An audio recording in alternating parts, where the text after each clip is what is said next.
I'll cover some practical notes about special sessions in the California Legislature, as there's likely to be the first special session in about 7 years that's scheduled to begin December 5th of 2022.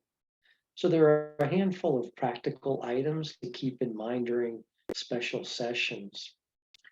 The first is, what are some subject matters of previous special sessions? We've seen balancing the state budget, workers' compensation, state pension reform, education, redistricting, funding for prison construction, healthcare, water, tax reform. So it's important to review the governor's written proclamation and what is either the broad or the narrow scope of the subject matter of the called special session.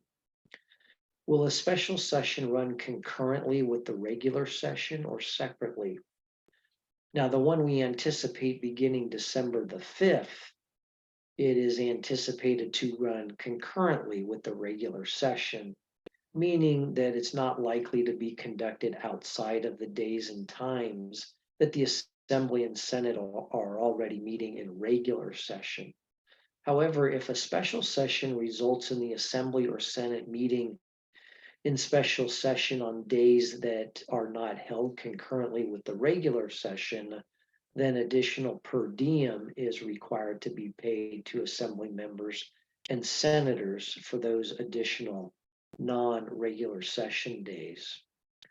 What form does a special session bill take? It's generally written as bill number AB X119 or SB X13. So basically that means, for example, on the AB X119, that it's AB 19 in the first extraordinary session, which can also be written as AB 19X, for example. In addition, at the top of each special session bill, above the number and below any amendment dates, it'll say California Legislature dash 2023-2024 first extraordinary session. So this makes clear that the bill is in the 2-year legislative session, but it's in the first extraordinary session of that 2-year session. Otherwise, a special session bill looks just like a regular session bill.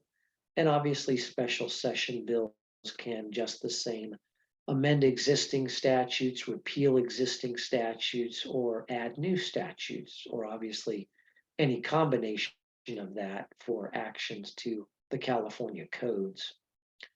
What color is the paper used? Well, at least for the first session, it's blue. The regular session is always in what I call the newspaper gray. So the daily files of the Assembly and Senate, the daily journals, the weekly histories, for the first extraordinary session, they'll all be printed on blue paper rather than that gray colored that is used for all regular session legislative publications. Is there a difference between calling a special session and the call of a special session? Yes. Now, some people use the term proclaim, that is from the Constitution, where the governor proclaims a special session rather than call a special session, because some people use the term call to describe the purpose of the special session. In other words, what's the call of the special session? That basically means, for what purpose is that special session? So the call of the special session, depending on what's written in the proclamation, can be broad or narrow in its scope. Another important aspect of the call of the special session is that bills can only be heard in the special session if they fall within the stated purpose of that special session. In fact, the Assembly Rules Committee and the Senate Rules Committee decide whether a bill's subject matter is properly within the call or the jurisdiction of the special session. On the Senate side, a bill cannot be introduced in a special session without the prior approval of the Senate Committee on Rules. Now, recall that Article 4, Section 3B provides that the legislature has the power to legislate only on subjects specified in the governor's proclamation. Now, what sort of procedural items take place when a special session is proclaimed? Just as with the convening of a regular session, a special session is convened with officers being elected and rules adopted. Now, there may be some differences in a few House or even the joint rules. Also, while all of the standing committees could be used in a special session, usually the practice of the Assembly and Senate is to establish one or more committees that will deal with the subject matter, the call of the special session. For example, the last one in 2015, the first extraordinary session in the 2015-16 legislative session, only 3 committees were actually created in the Senate: Appropriations, Rules, and they turned the Senate Transportation Committee into a specially designated Transportation and Infrastructure Development Committee. Now, the same membership was used between the regular and special session committees, but they slightly expanded the jurisdiction of that regular session's Transportation Committee in the state Senate. How does a special session end? Well, when the business of the special session has been completed, assuming it doesn't go until November 30th of the even numbered year, then it ends when both the Assembly and Senate adopt a concurrent resolution. And basically that will provide that the first extraordinary session will stand adjourned sine die at midnight on the day that this measure has been adopted by both houses of the legislature.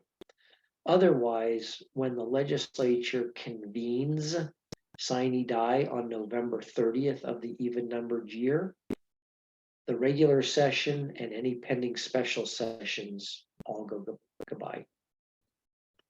What are the rules for gubernatorial bill actions in a special session? Well, regarding gubernatorial actions, Article 4, Section 10b4 provides that if the legislature, by adjournment of a special session, prevents the return of a bill with a veto message, then the bill becomes a statute unless the governor vetoes that bill within 12 days after it has been presented by depositing the bill and the veto message in the office of the Secretary of State. So the normal 12-day rule applies to special session bills, just as it does to regular session bills. In other words, the general rule is that the governor has 12 days to act on a special session bill, just like a regular session one, or else it becomes law without the governor's signature, except in specified instances. What are the effective dates of special session bills? Well, in this regard, Article 4, Section 8C1 provides a statute enacted at a special session shall go into effect on the 91st day after adjournment of the special session at which the bill was passed. This 90-day period is intended to allow a referendum to be pursued against a bill enacted in a special session. Of course, we know that there are 4 types of bills that are not subject to a referendum because they go into effect immediately. So because of this constitutional provision, a bill that's enacted in a special session has to wait for the special session to adjourn, sine die, where both houses adopt that concurrent resolution, before that 90-day clock starts ticking.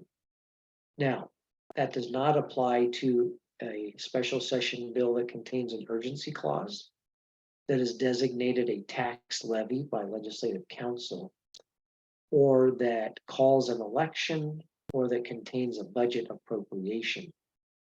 And don't forget effective dates, which is basically defined as when a new bill is on the books. That's different than the operative date. So a new law's provisions might apply at a later date if it has an operative date that's different than the effective date. The last practical note is, are there different procedural rules for bills in a special session? And the simple answer is yes. Bills in a special session, one reason to use them is that they're not subject to a number of the rules, and particularly the deadlines that are specified in the joint rules of the Assembly and Senate.